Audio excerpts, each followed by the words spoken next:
Hi, welcome to our channel where we share the most intriguing stories. When Alex moved into his dream home, he sought peace and independence. Instead, he found himself entangled in a nightmare with Rick, a neighbor whose acts of theft, intimidation, and violence turned the quiet suburb into a battleground. This is a story of resilience, justice, and a fight to reclaim what's rightfully his.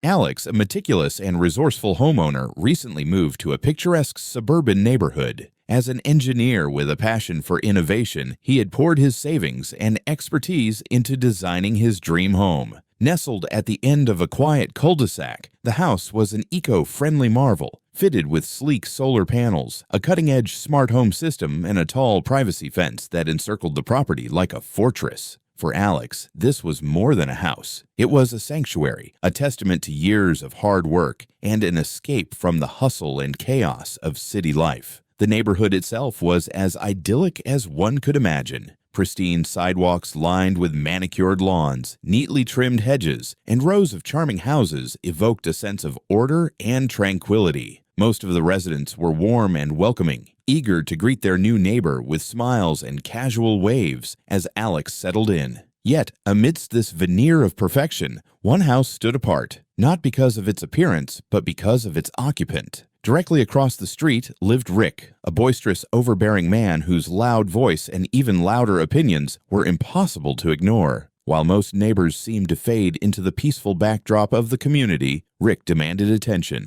His garage frequently echoed with the screeching of power tools, his driveway cluttered with half-finished projects that seemed to go nowhere. Whether by design or sheer disregard for others, Rick's presence disrupted the otherwise serene harmony of the area. Alex's initial interactions with Rick had been cordial but strained. Rick exuded an air of entitlement, his comments dripping with thinly veiled condescension. "That fancy solar setup must have cost you a fortune," he'd remarked one day, peering over Alex's fence. "Hope it's worth it. People like us don't really need all those bells and whistles."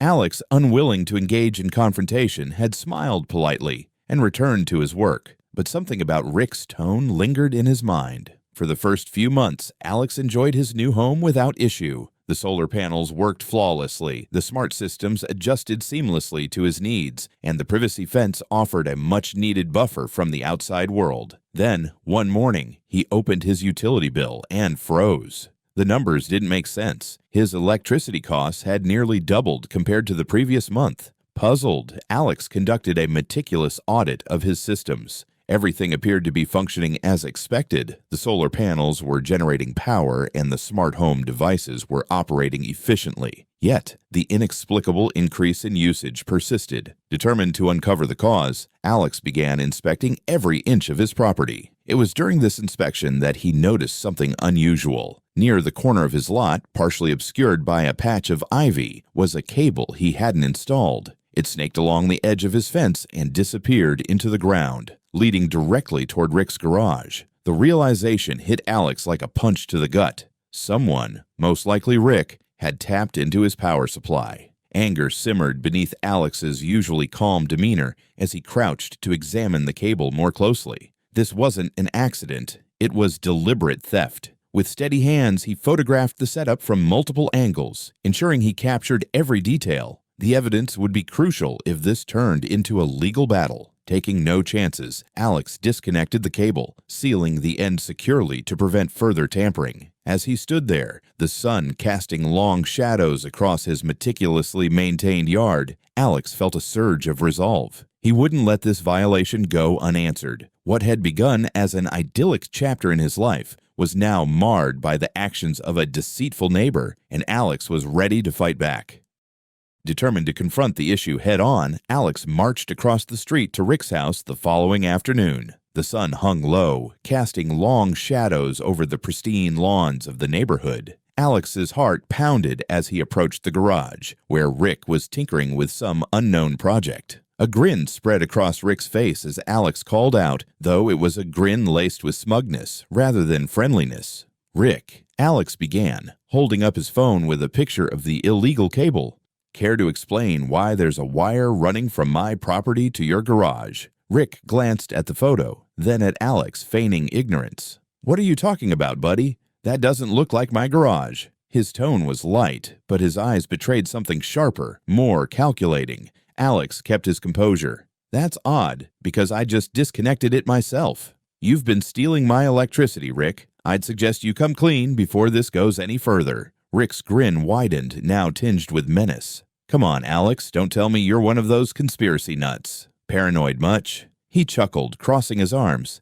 "Maybe those solar panels of yours aren't as efficient as you thought, huh?" Alex clenched his fists but refused to rise to the bait. "I have evidence, Rick. Stop this nonsense, or I'll be forced to take legal action." Rick's demeanor shifted abruptly. The fake laughter ceased, and his gaze hardened. Leaning in closer, he hissed, "You don't know who you're messing with. Stick your nose where it doesn't belong again, and you'll regret it." Taken aback by the thinly veiled threat, Alex turned and walked away. As he crossed the street, he couldn't shake the uneasy feeling that this wasn't over. The next morning, Alex awoke to an unwelcome sight. His previously pristine white fence was defaced with streaks of red paint, crude splatters dripping ominously onto the ground. Worse, a note was tacked to his front door, written in jagged, hurried script. "Keep your mouth shut or else." Anger coursed through Alex as he ripped the note from the door. He had expected pushback, but this blatant act of vandalism crossed a line. That afternoon, he installed security cameras around his property, carefully positioning them to monitor every vulnerable spot. Days passed without incident, but Alex's vigilance didn't waver. Then, one night, his cameras captured something chilling. At around 2 a.m., Rick emerged from his garage, a flashlight in hand. He crept toward Alex's fence, carrying what appeared to be tools. Alex watched in disbelief as Rick dismantled a section of the newly repaired fence and reconnected a different cable, rerouting it to his property once again. Alex immediately called the police, his heart racing as he relayed the events unfolding in real time. When the officers arrived, Rick was already back in his house, pretending to be asleep. Confronted with Alex's accusations, Rick played the role of the victim to perfection. "This is ridiculous," Rick said, shaking his head in mock disbelief. "He's making this all up, probably staged the whole thing to get attention. You know, some people can't handle a neighbor who's a little more successful." The officers remained impartial, promising to review the footage Alex had provided. Still, the smirk Rick shot Alex as the police left hinted that this wasn't a man who feared consequences. If anything, it seemed to embolden him. Alex returned to his house, frustration gnawing at him. The battle was no longer just about stolen electricity. It had become a war of control and defiance. Rick wasn't going to back down, and Alex realized he needed to be prepared for whatever came next. Rick was not the type to admit defeat. After Alex's decisive actions to expose his electricity theft, Rick escalated the conflict in ways Alex hadn't anticipated. Days after the police visit, Alex received an official letter that left him stunned. Rick was suing him.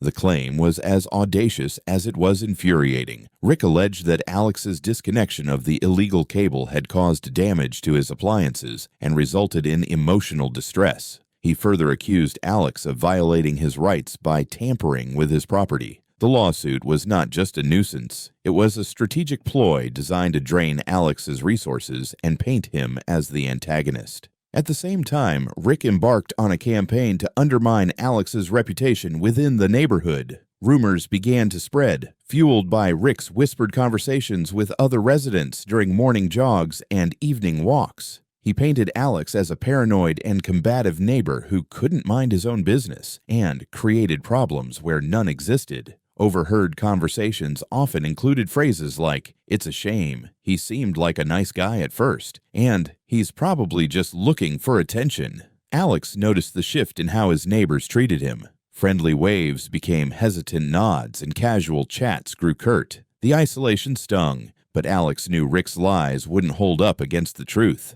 A week later, Rick's schemes took a darker turn. One morning, as Alex prepared to leave for work, he found his car sitting unevenly in the driveway. Upon closer inspection, he discovered that all 4 tires had been slashed. The cuts were deliberate, precise, and unmistakably malicious. Alex called the police to report the vandalism, but without direct evidence, there was little they could do beyond filing a report.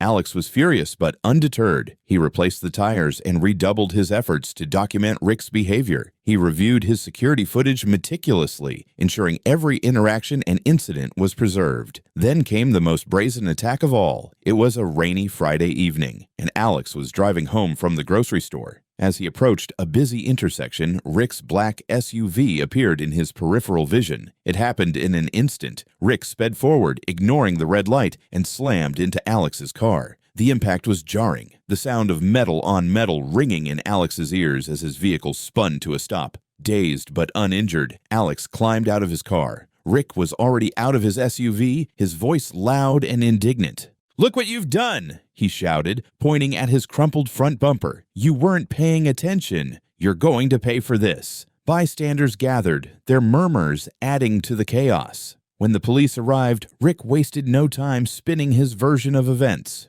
"He ran the light," Rick insisted, gesturing wildly at Alex. "I tried to stop, but he just came barreling through." Alex, though shaken, didn't let Rick's theatrics rattle him. He calmly explained his perspective to the officers and directed them to his dash cam and home security footage, which captured his departure from the grocery store and his adherence to traffic laws. The turning point came later that evening when Alex reviewed the dash cam footage. The video clearly showed Rick lying in wait at a nearby side street, revving his engine before deliberately accelerating into Alex's car. This wasn't an accident. It was a calculated act of aggression. Armed with this damning evidence, Alex presented the footage to the police, along with additional clips from his home cameras that revealed Rick's earlier acts of sabotage. The cumulative effect was undeniable. Rick's pattern of malicious behavior was no longer a matter of Alex's word against his. It was incontrovertible proof. For the first time since the ordeal began, Alex felt the tide beginning to turn. Rick's sinister plan had unraveled, and Alex was ready to bring him to justice. The courtroom buzzed with tension as Alex and Rick took their places at the plaintiff and defendant tables. Rick entered with a theatrical air of confidence, dressed in a crisp suit and accompanied by an equally smug attorney. His demeanor was calm, almost condescending, as if he believed the outcome was already in his favor. When the proceedings began, Rick launched into his performance. He painted himself as a victim of Alex's vindictive actions, claiming the disconnected cable had caused severe damage to his home appliances and even alleging emotional distress for his family. "I've lived in this neighborhood for years," he said, looking around the courtroom with a practiced expression of anguish. "I've always been a good neighbor, but since Alex moved in, I've faced nothing but hostility and aggression." Rick's attorney echoed these sentiments, arguing that Alex's behavior had been malicious and reckless. Their confidence was palpable, but Alex and his legal team remained composed, knowing they held a trump card. When it was Alex's turn to present his case, his attorney wasted no time dismantling Rick's facade. She methodically introduced a series of video clips that shattered Rick's claims. First came the footage of Rick reconnecting the illegal cable late at night, a flashlight clutched in his hand as he worked swiftly to avoid detection. Then came the dash cam video from the night of the car accident, showing Rick lying in wait before deliberately ramming into Alex's vehicle. The courtroom was silent as the videos played, the weight of the evidence undeniable. Alex's attorney followed up with witness testimonies from neighbors who had overheard Rick bragging about teaching Alex a lesson and using similar intimidation tactics in the past. As the prosecution unfolded, a troubling pattern of behavior emerged. Records revealed that Rick had a history of similar disputes with previous neighbors. In each case, he had exploited their hesitation to fight back, using threats and lawsuits to extort money or gain control. Alex wasn't the first target of Rick's schemes. He was simply the first to stand firm and collect irrefutable evidence. By the time Alex took the stand, the tide had decisively turned. Calm and articulate, he recounted his experiences, emphasizing the emotional toll Rick's harassment had taken on him.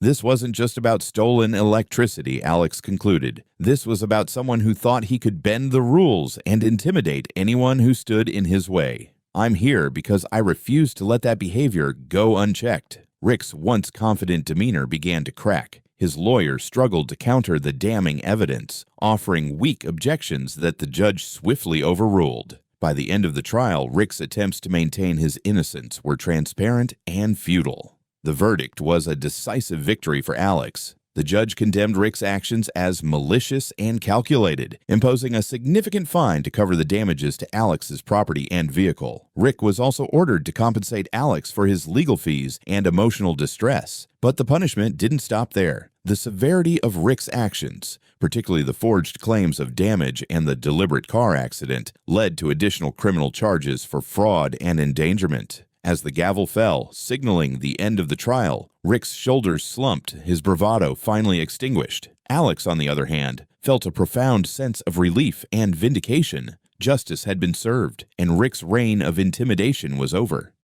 The court's decision was like a stone dropped into still water, sending ripples throughout the neighborhood. Rick's defeat was the talk of every street corner, backyard barbecue, and morning coffee chat. The man who had once ruled the community through intimidation and manipulation was now a pariah. His reputation, carefully constructed over years of bluster and deceit, lay in tatters. The revelations from the trial ignited a flood of confessions from neighbors who had quietly endured Rick's antics. Stories emerged of Rick bullying newcomers, sabotaging properties, and issuing thinly veiled threats to anyone who dared oppose him. One neighbor, Mrs. Grayson, shared how Rick had pressured her to sell her property below market value, claiming it was in the neighborhood's best interest. Another admitted to paying Rick to avoid legal threats over an imagined property line dispute. With Alex's victory emboldening them, the once silent victims found their voices. Rick, unable to withstand the mounting scrutiny and ostracization, quickly put his house up for sale. The once pristine lawn grew overgrown, and the for sale sign stood as a silent reminder of his fall from grace. Within weeks, he had packed his belongings and left under the cover of night, his departure marked by a collective sigh of relief from the community. For Alex, the aftermath brought a mix of emotions.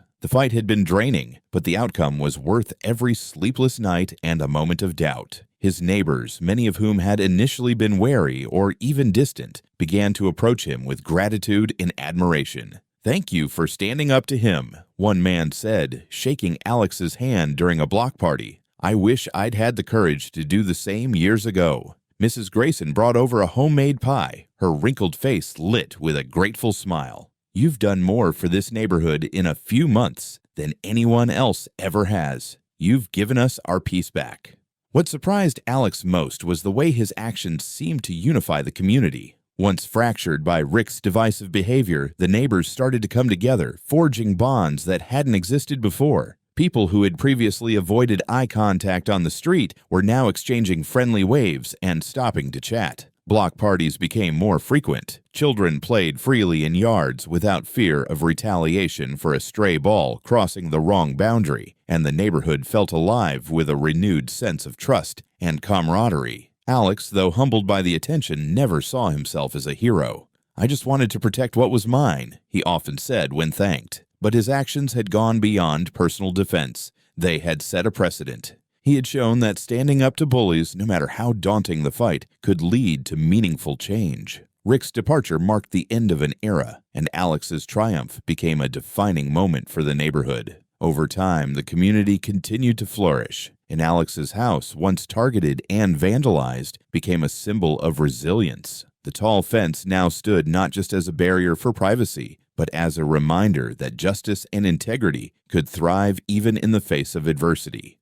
As the dust settled and life in the neighborhood returned to normal, Alex often found himself reflecting on the battle he had fought. What had begun as a struggle to protect his property evolved into something far more profound, a stand against manipulation, deceit, and unchecked arrogance. Sitting on his porch in the evenings, with the warmth of the sunset spreading across the yard, he recognized the deeper significance of what he had achieved. Alex had learned that protecting one's rights wasn't just about self-interest. It was about setting boundaries that others could respect and showing that intimidation had no place in a community. He realized that by standing firm, he had not only safeguarded his home, but also inspired others to confront their fears and take action. It was a reminder that even in a seemingly perfect neighborhood, injustices could lurk, waiting for someone brave enough to challenge them. The moral of the ordeal was clear to Alex. Facing injustice, no matter how daunting, was essential for fostering a sense of fairness and mutual respect.